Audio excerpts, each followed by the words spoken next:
He was invisible on a $14.50 an hour paycheck. A stranger in torn shoes was about to change that, and neither of them knew it yet. Devin Okafor cleans walkways at a corporate tech campus, 3 write-ups deep and 1 mistake from losing his job.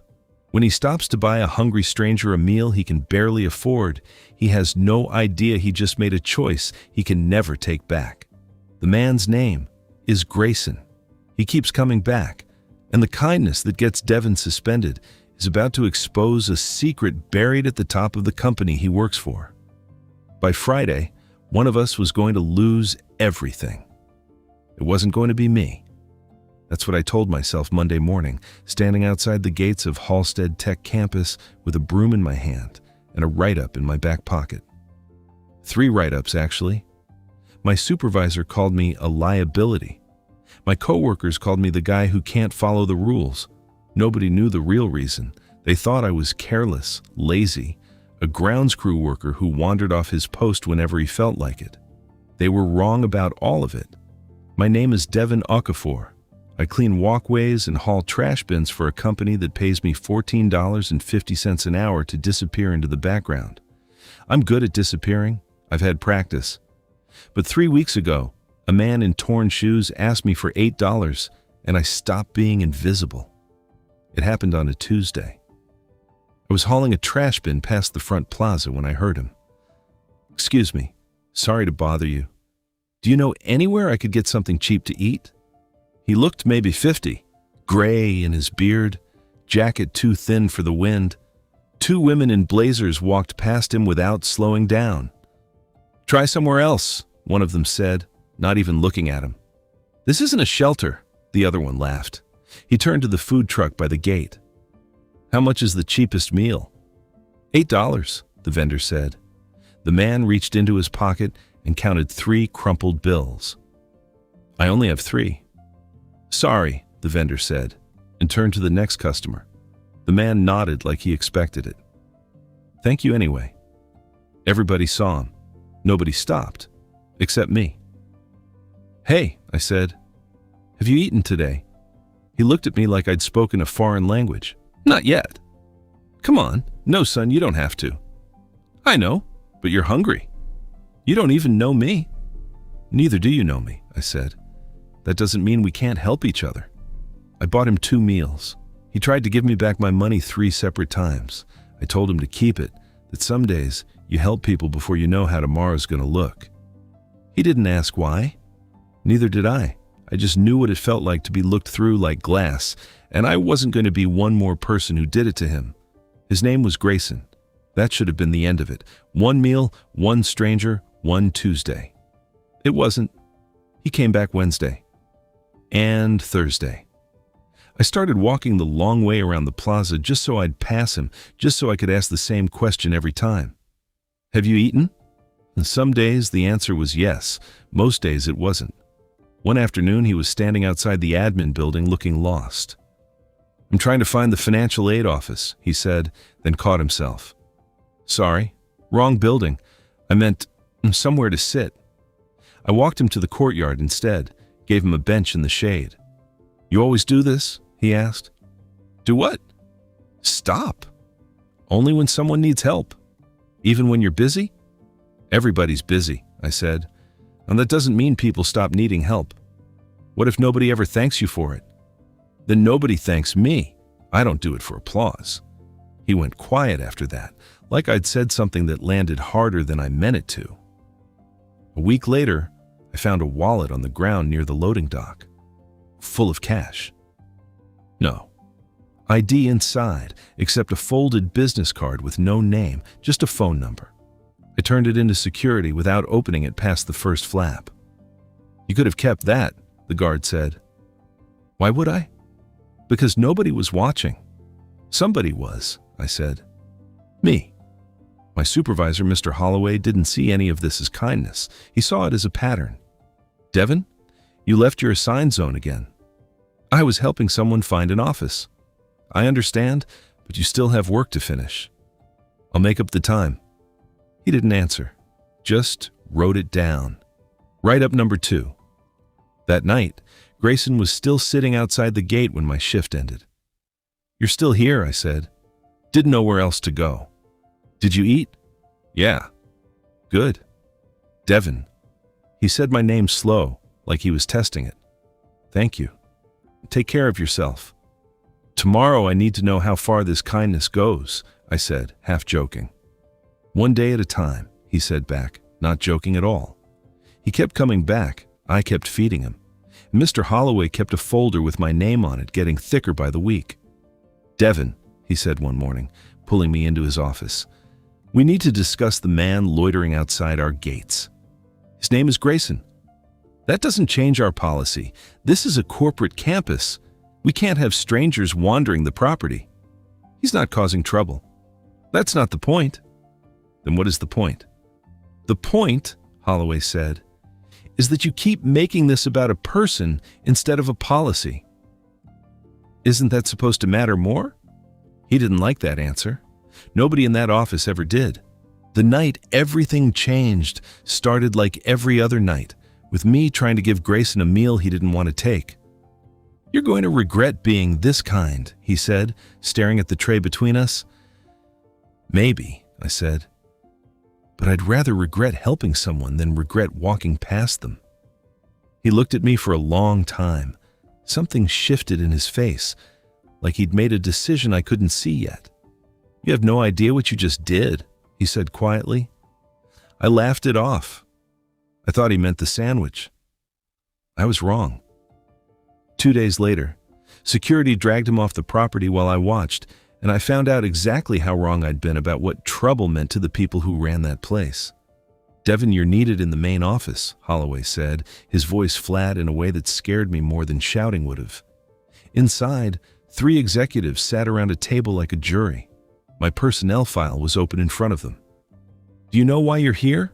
The woman at the head of the table asked. Her nameplate said, P. Marsh, Director of Compliance. Because I helped someone, I said. Because you repeatedly allowed an unauthorized individual to remain on company property.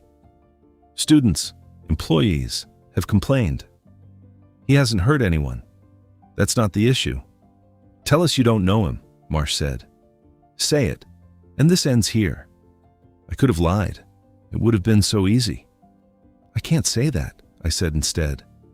Because I do know him, and I helped him, even if it costs me my job. The room went silent. Then perhaps, Marsh said, we need to reconsider whether you're suitable for this position. That was the irreversible part, not the words. The moment I understood I'd already made my choice weeks ago, the first time I bought him a meal, and there was no walking it back now. Go home, Devin, Holloway said afterward, quieter than usual. Get some rest. We'll finalize the decision about your position. Am I suspended? For now. I didn't sleep that night. I kept replaying the look on Grayson's face right before security pulled him away. Not fear. Something closer to grief. The next morning, a black car was parked outside my apartment building. A man in a suit stood beside it. Mr. Okafor, Mr. Vale is asking for you. Who? Grayson Vale, founder and chairman of Vale Global Holdings. I stood there long enough for the silence to become its own answer. That's not funny, I finally said. It isn't a joke, sir. They took me to the top floor of a building I didn't even know Grayson owned. Glass walls, a view of the whole city. And there he was, clean-shaven, in a suit that probably cost more than a year of my rent, standing at the window like he'd been waiting for me his whole life. You're the billionaire, I said. It wasn't really a question. Yesterday you didn't help a billionaire, he said. You helped a man. I'd like to keep it that way if you'll let me. I didn't know what to say, so I said nothing. Sit down, Devin. We need to talk about how Halstead has been treating the people nobody notices. He told me everything, how he'd spent 3 weeks undercover on his own company's satellite campus, testing something he refused to explain at first, until he did. I wanted to know if kindness still existed in a building I built, he said. I've been to 100 boardrooms where people smiled at my face and stepped over the ones who couldn't afford to smile back. I needed to know if there was still someone who'd help a stranger without checking what they'd get in return. So this was a test. It started as 1. It stopped being a test the second time you came back to check on me. That's when he brought in David, his assistant, and the folder that would end up rewriting everything I thought I understood about that campus. 12 formal complaints, David said, sliding the file across the table. Filed by employees over the last 2 years. Most were never investigated. 4 employees resigned under pressure. 3 were threatened with termination. The same way you were. Why weren't they investigated? Grayson's jaw tightened.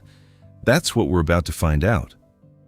The boardroom meeting happened the following Monday. I walked in wearing my work uniform because it was the only thing I owned that felt honest.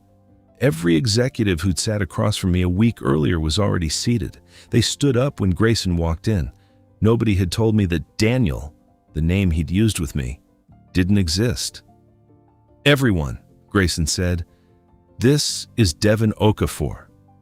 Yesterday, he didn't know he was talking to the chairman of this company. He knew he was talking to a hungry man. I'd like everyone in this room to sit, except him. He stays standing because he's the only person here who never sat down when it mattered. Marsh's face had gone the color of paper. 12 complaints, Grayson continued, all buried, all missing from the official employee record. Every single one carries the same authorization code releasing them from the system. He looked at Marsh. Yours. I was following procedure, she said. There's no procedure that erases a person's complaint about being threatened for showing compassion. I didn't know the full extent. That's why we investigate, Grayson said. Freeze every disciplinary action tied to this. Restore every altered record. Suspend her authority over employee decisions, effective immediately, pending full review. Sir, you made your choice weeks ago, Grayson said, just like Devin made his. After the meeting, we sat outside on the same courtyard bench where I used to bring him his tray. I don't want anyone fired because of me, I said. I just wanted to be treated like a person. That's exactly what you're going to get, he said. There are 27 employees on this campus who were too afraid to say what you just said in that room. I'm building a fund for them. Independent, untouchable by anyone in that building, including me. You don't have to do that because of me. I'm not doing it because of you, he said. I'm doing it because of them. You just happened to be the one who finally made me look. He offered me a new position that afternoon, not back on the grounds crew, but as director of employee support, reporting directly to him. I told him I didn't know the first thing about running a department. You already know the only thing that matters, he said. The rest, we can teach you. 3 months later, I stood in the same plaza where I'd first handed a stranger a meal I couldn't afford, watching a new hire walk past a man in a worn jacket asking for change. She didn't stop. I did. Have you eaten today? I asked him. Not yet, he said, surprised anyone had asked. Come on, I said. Let's fix that. He hesitated, the same way Grayson once had. You don't even know me. Neither do you know me, I said. That doesn't mean we can't help each other. Somewhere behind me, I heard footsteps stop. I didn't need to turn around to know who it was. Grayson stood at the edge of the plaza, watching the exact scene that had once changed both our lives, playing out again in front of him. Except this time, he wasn't the one who needed the meal. Looks like you found the right person, he said later when I told him about it. No, I said. I just tried not to become someone who walks past. He smiled like he already knew that.